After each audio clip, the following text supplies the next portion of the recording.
Friends, I am Kushal Pal, class teacher of 9C. Today I will start chapter 18 statics for class 9. Students, in this chapter statics, we will tell you about continuous variable. Continuous variable क्या होते हैं उसके बारे में आपको बताता हूँ. A variable which can take any numerical value within a certain range is called continuous variable. ठीक है, एक ऐसा वेरिएबल जिसकी जो न्यूमेरिकल वैल्यू होती है वो एक सर्टेनिटी रेंज के अंदर होती है, एक निश्चित रेंज होती है उसकी. ठीक है, उसको कहते हैं continuous variable. For example, ways of person, ठीक है, height of children. Height of children, अब एक बच्चा है चिल्ड्रन, उसकी हाइट कितनी होगी? सर्टेनिटी एक निश्चित होगी, 5 फीट 6 फीट 6.5 फीट जो भी होगी. ठीक है, तो उसमें आ जाता है. तो देखिए डिस्क्रीट वेरिएबल, डिस्क्रीट वेरिएबल या इसको कहते हैं हम डिसकंटिन्यूस वेरिएबल. डिस्क्रीट वेरिएबल या discontinuous variable. A variable which is incapable of taking all possible numerical values is called a discrete और डिसकंटिन्यूस वेरिएबल. एक ऐसा वेरिएबल जिसकी जो न्यूमेरिकल वैल्यू है वो और ज़्यादा वैल्यूज़ की संभव होती है, होना पॉसिबल होती है. न्यूमेरिकल वैल्यूज़ आर पॉसिबल और मोर पॉसिबल. ठीक है, is called discrete. Number of children in a family. अब यहाँ से समझिए इसकी डेफिनेशन, यहाँ से एग्जांपल से समझ में आएगी. Number of children in a family. Family में नंबर ऑफ चिल्ड्रन किसी में 2 हो सकती है, 3 भी हो सकते हैं, 5 भी हो सकते हैं. तो अलग अलग होती है, सर्टेनली नहीं होती है. ठीक है, सर्टेनली नहीं होती है, इसलिए ये क्या है? डिसकंटिन्यूस वेरिएबल होगा ये. ठीक है, अब यहाँ पर हम देखते हैं, इसमें हमने लिखा एक हाइट ऑफ चिल्ड्रन. अब किसी बच्चे की हाइट तो निश्चित ही होगी, ठीक है, सर्टेनली होगी. बट यहाँ पर number of children in a family ये अलग अलग डिफरेंट होंगे. ठीक है, नेक्स्ट वन मोर एग्जाम्पल. एक ये है, the number can not taken any values between 1 and 2 and 2 and 3. अब हम इनमें जो वैल्यूज़ हैं इनकी कंटिन्यूस वेरिएबल की और डिसकंटिन्यूस वेरिएबल की जो वैल्यूज़ हैं हम उनको कभी भी 1 और 2 या 2 और 3 या 3 और 4 के बीच की संख्या नहीं ले सकते. जैसे 1.5, 2.5, 1 whole 1/2 इस तरीके के नंबर्स नहीं आते हैं. इनमें completely whole number, natural number आते हैं. 1, 2, 3, 4, 5, 6 इस तरीके से आएंगे. ठीक है, बीच के नंबर्स नहीं आएंगे. 1.4, 1.2, 1 whole 1/2 फ्रैक्शनल नहीं होंगे. ठीक है, पॉजिटिव होंगे और कंप्लीट होंगे. ठीक है, ये नेक्स्ट होती है, ये डाटा दिया हमने 1, 2, 0, 3, 2, 1, 5, 4, 3, 2, 1, 2. ये अलग अलग है, कॉमा लगा हुआ. ठीक है, अब यहाँ देखते हैं हम इसमें in the given data 1 appears 3 times. 1 को देखिए, ये 1, 2 और 3 कितनी बार आया है इस डाटा में? 1 3 बार आया. ठीक है, 3 टाइम्स. तो 1 की जो फ्रीक्वेंसी है वो कितनी होगी? 3. 1 appears 3 times, so frequency of 1 is 3. जितनी टाइम्स, जितनी बार होगा उतनी उसकी फ्रीक्वेंसी होती है. अब देखिए 2 को चेक करते हैं, 2 कितनी बार है? 1, 2, 3, 4. 2 4 times है. 2 is 4 times in this data, so the frequency of 2 is 4. ठीक है, 2 appears 4 times, so frequency of 2 is 4. समझ गए होंगे आप मैं क्या समझाना चाह रहा हूँ. अब हम 3 की फ्रीक्वेंसी फाइंड करना चाहते हैं. 3 का कितना? तो 3 देखिए 1 and 2 कितनी बार आया है? 3 2 टाइम्स आया है. ठीक है, तो 3 की फ्रीक्वेंसी 3 होगी. ठीक है, 5 1 टाइम्स आया है तो 5 की फ्रीक्वेंसी 1 होगी. 4 1 टाइम्स है तो 4 की फ्रीक्वेंसी 1 होगी. तो ये होती है फ्रीक्वेंसी. फ्रीक्वेंसी में भी डिस्ट्रीब्यूशन होता है अलग अलग. फ्रीक्वेंसी डिस्ट्रीब्यूशन आ गया. इसके बाद फ्रीक्वेंसी के बाद फ्रीक्वेंसी डिस्ट्रीब्यूशन. फ्रीक्वेंसी डिस्ट्रीब्यूशन में क्या है? 2 प्रकार होते हैं. एक अनग्रुप्ड डाटा होता है इसमें और एक ग्रुप्ड डाटा होता है. ठीक है, पहले चलते हैं अनग्रुप्ड फ्रीक्वेंसी डिस्ट्रीब्यूशन. ठीक है, ये आपको डाटा दिया हुआ है, ये अलग अलग दिया हुआ है. 4 3 5 6 6 6 6 3 5 3 6 5 इस तरीके से अलग अलग दिया हुआ है डाटा. ठीक है, अब इस डाटा में से हम यहाँ हमने एक टेबल बना ली. ये साइज आ गया इसमें हमारे पास तीन ही प्रकार की डिजिट है, एक 3 है, एक 4 है, 5 है और 6 है। 4 टाइप्स है, एक 3 है, 4 है, 5 है और 6 है। तो हमने इसको साइड में ले लिया 3, 4, 5, 6। अब हम 3 को काउंट करेंगे इस डाटा में कितनी बार है। देखिए 1 टाइम्स, 2 टाइम्स, 3 टाइम्स, 4 टाइम्स। तो 3 कितने टाइम्स है, 4 टाइम्स। तो यहाँ पर ये है टैली मार्क्स, तो 1, 2, 3, 4 और ये हो गई फ्रीक्वेंसी 4। अब स्टूडेंट्स 4 को काउंट करिए, 4 कितनी बार है, 1, 2 एंड 3। तो अब ये इसका टैली मार्क्स में आ जाएंगे 1, 2, 3, तो ये हो गई इसकी फ्रीक्वेंसी 3। अब ये 5 को 1, 2, 3, 4 टाइम्स है, ठीक है। तो इसमें भी हम 1, 2, 3, 4, तो इसकी फ्रीक्वेंसी हो गई 4। अब लेते हैं 6 को, तो देखिए 1, 2, 3, 4, 5, 6, 7 और ये 8 टाइम्स है। तो 8 के लिए 1, 2, 3, 4 और ये 5 का एक ग्रुप बना देते हैं स्टूडेंट, 1, 2, 3, 4 और ये स्लैंट मार्क लगा देते हैं इसमें हम, ये हो जाता है पूरा 5 का एक ग्रुप बन जाता है। अब 3 फिर से काउंट करेंगे 1, 2, 3, तो ये 5 का एक ग्रुप ये हो गया 5 और 3 ये हो गए टोटल 8, ठीक है स्टूडेंट। सपोज दैट हमारे पास काउंट करने पर 12 आता है, तो हम क्या करते हैं 1, 2, 3, 4 और ये 5, फिर 1, 2, 3, 4 और ये 5, तो 5 + 5 10 और 2 और आते हैं स्टूडेंट इसमें आगे से आगे 1, 4, तो ये इस तरीके से 12 हो जाते हैं। यानी 5 को ग्रुप को हम 4 आप सीधे लाइन्स आएंगे आपके और एक ही आपकी तिरछी लाइन आएगी, ठीक है, स्लैंट लाइन होगी और ये 4 परपेंडिकुलर लाइन, ठीक है, इस तरीके से। तो ये हो जाता है आपका 5 का एक ग्रुप, ये 5 का दूसरा ग्रुप हो गया। अगर 7 है तो 1, 2, 3, 4 और ये 5 और 1, 2, ये हो गया 7।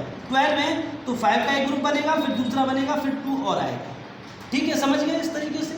ये है आपका अनग्रुप्ड, सिंगल है, इसमें हमें कोई ग्रुप नहीं बनाया। अब आता है दूसरा ग्रुप्ड फ्रीक्वेंसी डिस्ट्रीब्यूशन। अब ग्रुप डिस्ट्रीब्यूशन के लिए आपको ये डाटा दिया हुआ है, इसको देख लीजिए, ठीक है, 29, 40, 31, 07, 27, 3, 32, 9, इस तरीके से डाटा दिया हुआ है। अब इस डाटा में हम ग्रुप बनाएंगे 0 to 10, ठीक है, 11 to 20, 0 to 10, 11 to 20, 21 to 30 और 31 to 40, ये ग्रुप बनाए। अब स्टूडेंट्स हम क्या करेंगे 1 to 10, 1 से लेकर 10 तक की इसमें कितनी संख्या उन सबको काउंट कर लेंगे एक बार में, 1 से लेकर 10 तक। तो देखिए जैसे एक ये 1 आ गया, ठीक है, 2 आ गया, और देखिए 1 और 10 तक कितनी संख्या है इसमें, ये 9, ये 7 और ये 3। तो स्टूडेंट 1, 2, 3, 4, 5, ठीक है, 5 और देखिए इसमें एक नंबर ये है 3, ठीक है, कितने हो गए 6। तो अब हम इसमें क्या करेंगे, डाटा में आएंगे अपने इसमें हम 1 to 10, तो ये 1, 2, 3, 4, ये 5 का एक बन गया और ये 6 हो गया, तो ये होगी 6। 11 to 20, अब हम इसमें 11 से लेकर के और 20 तक कौन कौन सी संख्या है उन सबको काउंट कर लेंगे, जैसे 1, 2, 3, 4, 5, 6, 7, ठीक है, 7 और देखिए कोई एक, ये 15, 8। अब ये 8 होगी तो 8 के लिए क्या करेंगे 1, 2, 3, 4, 5, 6, 7, 8, इस तरीके से ये आपका टैली मार्क्स होगा। वही आया 1, 2, 3, 4, 5, ये हो गया पूरा, और 1, 2, 3 हो गया, तो टोटल फ्रीक्वेंसी कितनी हो गई 8। अब ऐसे 21 to 30, फिर 31 to 40 सभी को काउंट कर लेंगे, काउंट करके टैली मार्क्स आएंगे, टैली मार्क्स को प्लस करके फ्रीक्वेंसी आ जाएंगे, ठीक है, इन सब का टोटल नीचे आ जाता है, टोटल हो गया इसका 32, ठीक है स्टूडेंट्स। अब नेक्स्ट देखते हैं हम इसमें, ये तो था आपका डिस्ट्रीब्यूशन। डिस्ट्रीब्यूशन के बाद आता है कि हमें फ्रीक्वेंसी पॉलीगन कैसे ड्रॉ करते हैं। Construct A frequency polygon for the following distribution. अब हमें फ्रीक्वेंसी पॉलीगन ड्रॉ करना है, तो फ्रीक्वेंसी पॉलीगन के लिए आपको ये क्लास इंटरवल दिया हुआ है 0 to 4, 4 to 8, 8 to 12, 12 to 16, 16 to 20, 20 to 24, ये इनकी फ्रीक्वेंसी है। स्टूडेंट्स ऑलवेज ध्यान रहेगा आपको, यहाँ पर ये परपेंडिकुलर ये आपकी फ्रीक्वेंसी आती है और ये आपके इस तरीके से बेस में ये आएगी आपकी क्लास इंटरवल, इधर आएगा आपका क्लास इंटरवल, ये क्लास इंटरवल होगा 0 to 4, 4 to 8, 8 to 12, 12, 16, 20, 24 ये आएगा। अब स्टूडेंट हम यहाँ से देखेंगे 0 to 4, ठीक है, क्लास इंटरवल मिला हमको यहाँ 0 to 4 ये। अब 0 to 4 की फ्रीक्वेंसी कितनी है 4, डाटा में इसकी फ्रीक्वेंसी है 4, तो हम यहाँ 4 पर चलेंगे, 1 ये हो गया आपका 2 और 2 4, तो इसको हम एक उसमें बंद कर देंगे बॉक्स, ठीक है। अब 4 to 8 की बात करेंगे हम, 4 to 8 की फ्रीक्वेंसी कितनी है, 4 to 8 की फ्रीक्वेंसी है 7। अब 7 फ्रीक्वेंसी इधर चलेंगे, 2, 4, 6 और 7 समथिंग इधर आ जाएगा यहाँ, ठीक है। तो इस लाइन को हम थोड़ा सा यहाँ तक आगे बढ़ाएंगे, इधर से ये 8 को लेंगे और ये आ जाएगा ऐसे, ठीक है। अब 8 to 4, अब 8 to 4 की बात करेंगे तो 8 to 4 की यहाँ देखिए टेबल में फ्रीक्वेंसी कितनी है 10, तो 10 फ्रीक्वेंसी 0, 2, 4, 6, 8, 10 ये आ गए, तो ये यहाँ से इसके बिल्कुल सीध में आएगी ग्राफ पर, ठीक है। यहाँ से इसको ऐसे लेते हुए और ये 12 की सीध में आ जाएगी यहाँ से, तो 10 to 12 ये बना। अब 12 to 16 की फ्रीक्वेंसी देखिए, 12 to 16 की फ्रीक्वेंसी 15, तो 15 स्टूडेंट्स का आएगा 10, 12, 14 और 14 से ऊपर आएगा यहाँ समथिंग 15 इधर, ठीक है। तो इससे थोड़ा सा ऊपर तक सीध में इसके स्ट्रेट लाइन में ये आएगा यहाँ से ऐसे, ठीक है, और ये 16 का आएगा यहाँ से, ठीक है स्टूडेंट, और ये इसको हम बंद कर दिया, क्लोज कर दिया, तो ये हो गया 12 to 16। अब 16 to 20 की फ्रीक्वेंसी है 11 का आएगा 10 और 10 से थोड़ा सा ऊपर, ठीक है, ये 10 से थोड़ा सा ऊपर इधर आ जाएगा इसको यहाँ इतना, ठीक है, ये होगी 16 to 20। अब 20 to 24 का देखेंगे, 20 to 24 की फ्रीक्वेंसी है 6, तो 2, 4, 6, तो 6 के सीध में आप यहाँ से चलेंगे ये आ गया, ठीक है। इसमें आप कोई भी डैश कर सकते हैं, खाली छोड़ सकते हैं, जैसा भी आप कर रहे हैं, ठीक है।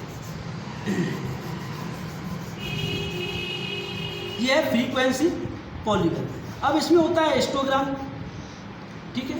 अब हिस्टोग्राम के लिए क्या करते हैं, इसी में अगला स्टेप हो जाता है हिस्टोग्राम के लिए, ये यहाँ से इनके मिड पॉइंट्स को लेते हैं, इन सभी के मिड पॉइंट्स को लेते हैं और ज्वाइन कर देते हैं। तो देखिए ये 0 to 4, तो मिड में होगा तो कितना होगा 2 पॉइंट होगा, तो 2 पॉइंट ये यहाँ से आएगा, ये बाहर की तरफ निकलता है, इसका विशेष ध्यान रखें। जितना ये आ रहा है यहाँ कितना 0 हो गया, और ये बीच में कितना आ रहा है 4 का हाफ है, यहाँ मिड पॉइंट है ये 2, तो 2 पॉइंट ये यहाँ से इधर आएगा, ठीक है।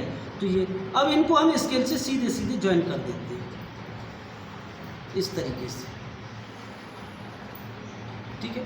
इसको इससे ज्वाइन कर देंगे, फिर इसको इससे ज्वाइन कर देंगे और फिर ये इधर आ जाएगा। तो स्टूडेंट्स अगर हम इसको लेते हैं तो ये बन गया आपका फ्रीक्वेंसी पॉलीगन, ठीक है।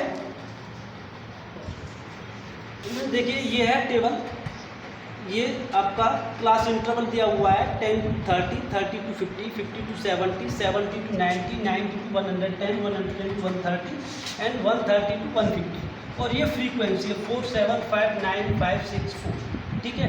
अब हमें इसमें दो प्रकार से, तो using histogram, draw a frequency, ठीक है, polygon, draw a frequency polygon बनाना है हमको यूजिंग हिस्टोग्राम, और एक विदाउट यूजिंग हिस्टोग्राम, ठीक है। अब देखते हैं हम यहाँ पर, ये इधर हमारा आता है फ्रीक्वेंसी और यहाँ आता है क्लास इंटरवल। क्लास इंटरवल को हमने 0 to 10, 10 to 30, 30 to 50, ठीक है, 50 to 70, 70 to 90 एंड 90 to 100, ये हमने ले लिया क्लास इंटरवल, और ये आ गई इसकी फ्रीक्वेंसी। तो स्टूडेंट अब हम देखेंगे 0 to 10, तो हमारे पास कोई डाटा है ही नहीं, क्योंकि डाटा स्टार्ट है हमारे पास 10 to 30 से, तो हम इसको क्या करेंगे, इस तरीके से जिग-जैग कर देते हैं, ठीक है। ये करना जरूरी है, अगर आप ये नहीं करेंगे तो इसके आपके मार्क्स कट जाएंगे, ठीक है, क्योंकि जहाँ से आपका डाटा स्टार्ट हो रहा है वहीं से आप डाटा लेंगे, उससे पहले को आप चेक करते हैं। ठीक है, अब 10 to 30 की फ्रीक्वेंसी है स्टूडेंट 4, तो हम यहाँ 4 तक के कॉलम में आएंगे, 10 से स्टार्ट करेंगे 4 तक आएंगे सीधे, और इसको ऐसे करके इसका एक घर बना देंगे। ठीक है, फिर नेक्स्ट है 30 to 50, इसकी 7 है तो 6 यहाँ होता है, 6 से थोड़ा नीचे रहेगा 7, तो ये इसी को यहाँ से ये 6 से थोड़ा कम रहेगा नीचे, और ये 50 है तो 50 से ही आ जाएगा इस तरीके से। ठीक है, नेक्स्ट ये सीधा लेंगे हम इसको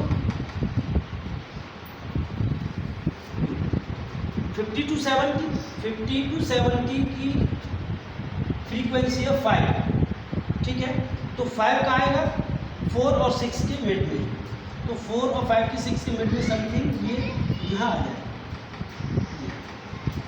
ना, और इस तरीके से। ठीक है, ये आ गया आपका 50 to 70। अब 70 to 90 की फ्रीक्वेंसी 9 है, जो कि 10 से नीचे रहेगी, 10 से थोड़ी नीचे रहेगी, 8 से ऊपर। तो हम इसको ये ले लेते हैं यहाँ से, ये स्ट्रेट लाइन, इसको ये आ गया, ये 90। अब 90 to 110, तो 110 को थोड़ा यहाँ करेंगे 110, और 90 इसकी फ्रीक्वेंसी है 5 का आएगा, बिल्कुल इसके सीध में आएगी, ये आ गया आपका मिड में। ठीक है, और 110 to 130 6 है, 6 की लाइन है, इससे थोड़ा ये बना जाएगा, ये 6 का होगा, और लास्ट इसकी है 4, तो 4 ये रहा है 5 से थोड़ा नीचे। ठीक है स्टूडेंट, अब क्या करेंगे, इनके मिड पॉइंट पर एक पॉइंट लगा देंगे, मिड पॉइंट।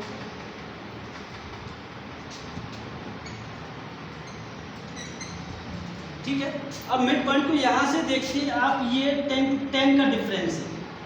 अब इन दोनों को तो यहाँ से ये कितना होगा, 0 to 10 है ये, तो फिर 10 से 20 है, डिफरेंस बढ़ गया, तो ये कहाँ आएगा स्टूडेंट, ये यहाँ पर टकराएगा, क्योंकि ये इसका मिड पॉइंट डिफरेंस इसमें कितना है 20, ये इसका मिड पॉइंट है, तो ये 10 हो गया ना, तो यहाँ से यहाँ तक 10 का डिफरेंस ही हुआ, ये 10, तो यहाँ से यहाँ तक 20 होगा।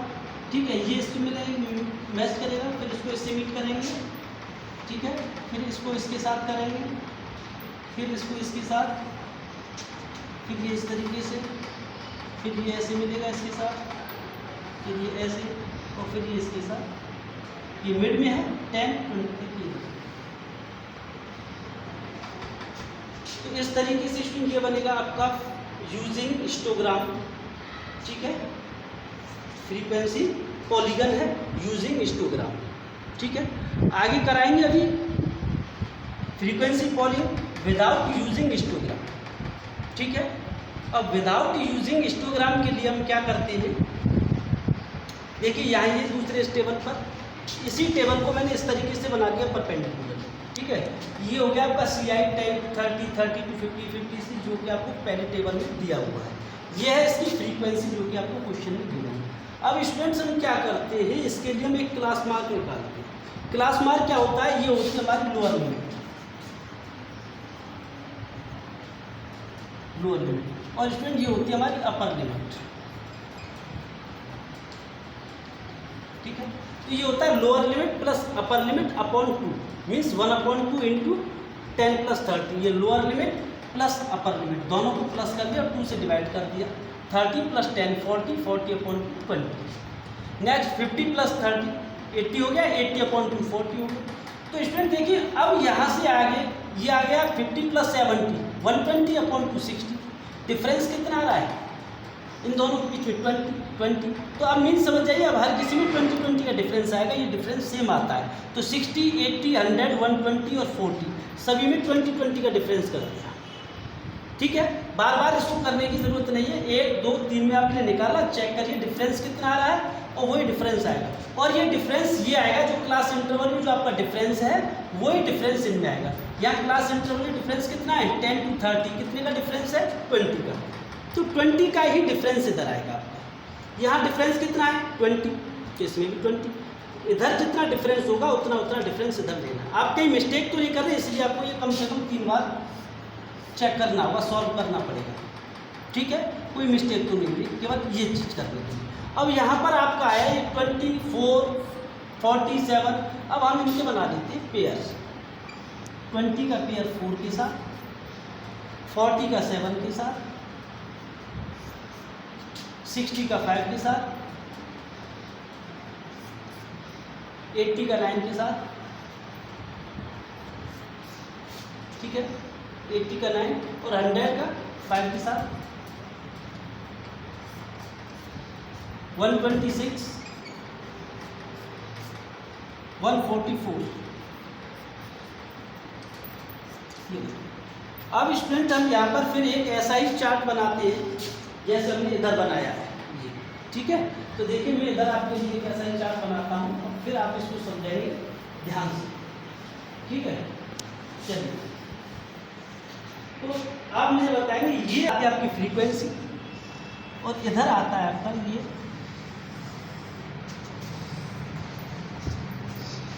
Class interval.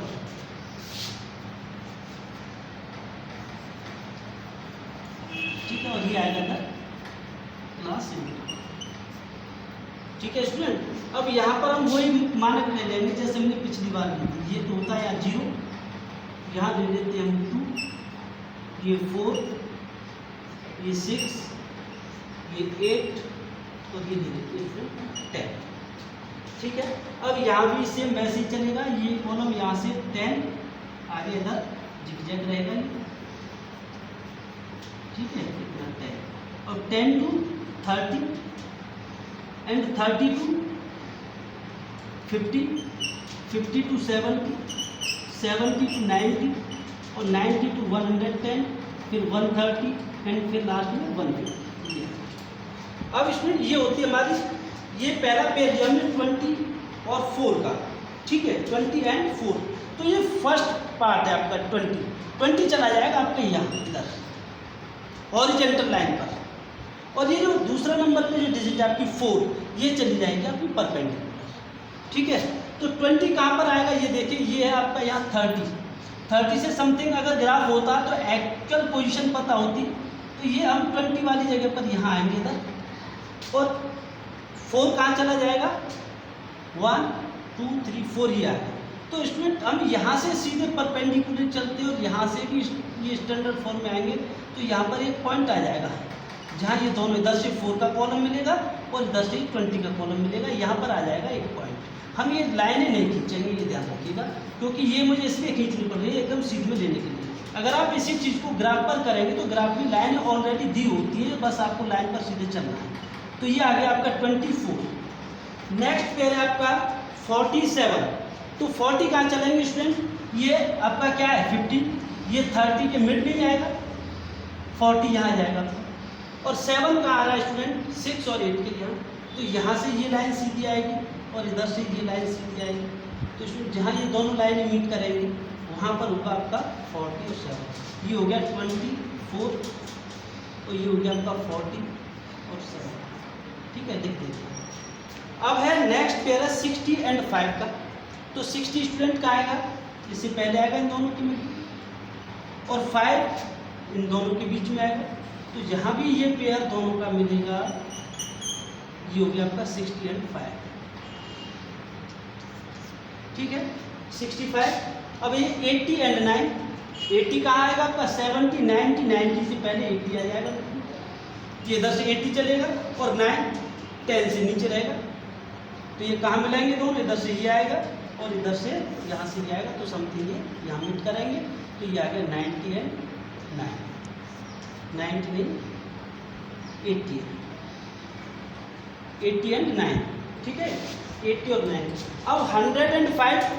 अब 100 देखिए 100 का आएगा 110 से थोड़ा पहले इधर आएगा, और 100 के साथ क्या है 5 का कहाँ आएगा, इन दोनों के बीच में यहाँ से इसलिए ये यहाँ 105 है। 105 के बाद क्या 120 एंड 6। 120 का आएगा 130 से पहले समथिंग, थोड़ा सा आगे बढ़ा देंगे इसको 130, तो ये समथिंग इधर आ जाएगा। इसके 120 के साथ कितना है 6, तो 6 ये रहा, ठीक है।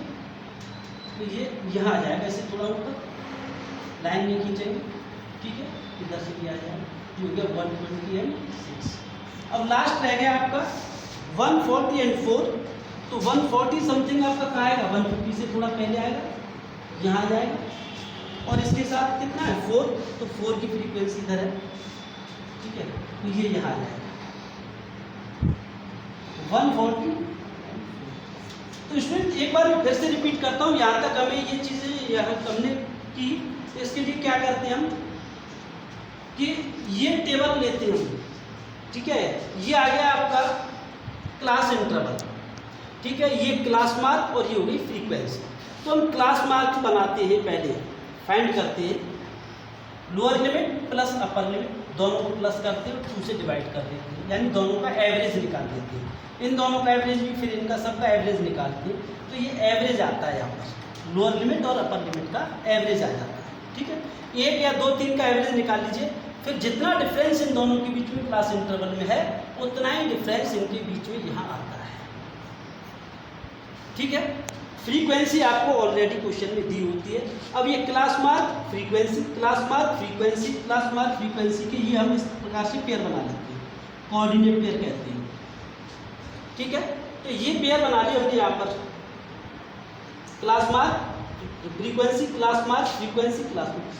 अब ये जो क्लास मार्क है आपका, ये आता है हॉरिजॉन्टली इधर लाइन, और फ्रीक्वेंसी तो यहीं आती है जहाँ आपकी है, हर बार एक ही जगह पर आती है, ठीक है। अब यहाँ से हमने इसको 20 को इधर लाए, तो 4 से इधर दिया तो ये 24 आ गया, 40 इधर आ गया, 7 का है 7 इधर आ गया, तो ये 47 का पॉइंट मिल गया। इधर से आए आप 60 के साथ कितना है 5, तो 60 इधर से और 5 इधर से जहाँ भी मीट करेगा वो आपका 60 और 5 होगा। तो इस तरीके से हमने इन सारे पॉइंट्स को अपनी अपनी जगह पर निर्धारित कर दिया। अब क्या करते हैं कि यहाँ से सीधा लेते हैं,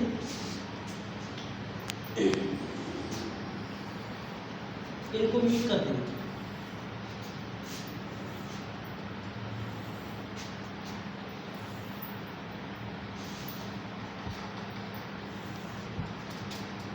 थोड़ा आगे ठीक है। इस तरीके से ये बन गया आपका frequency polygon without using histogram. हमने वो हिस्टोग्राम नहीं बनाया, पहले ऐसे करके जैसे इसमें हिस्टोग्राम बनाया था, तो इस तरीके से हिस्टोग्राम नहीं बनाया, direct without using histogram draw a frequency polygon. तो ये फ्रीक्वेंसी पॉलीगन है विदाउट यूजिंग हिस्टोग्राम, ठीक है। ओके।